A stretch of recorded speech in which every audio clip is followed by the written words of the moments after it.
An innocent man, Brian Kendall served 16 years in prison for a crime he didn't commit.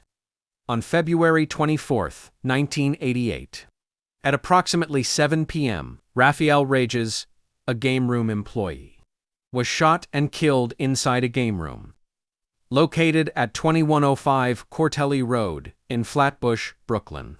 Initial police radio dispatches described a group of people chasing the shooter, who was identified as a black man in his 40s. Witnesses further reported that the shooter walked several blocks before entering a car and driving away. Brian Kendall, who was 17 years old at the time, consistently maintained that he was present at the store when another man entered and shot Reyes.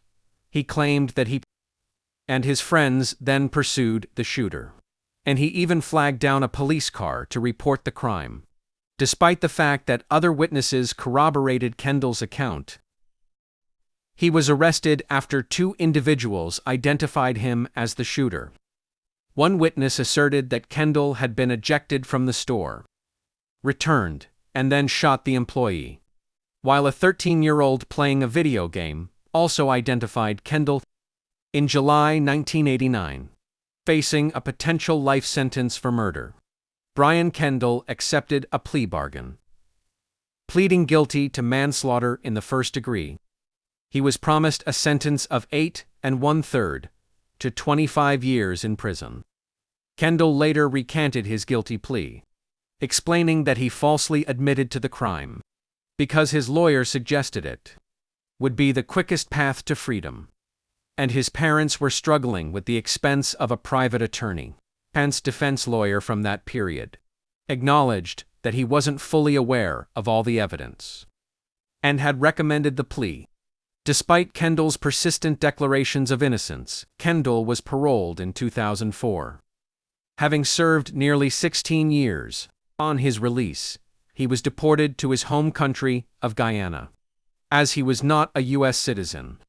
The Brooklyn District Attorney's Conviction Review Unit, CRU, initiated a thorough reinvestigation of Kendall's case, which proved to be the turning point.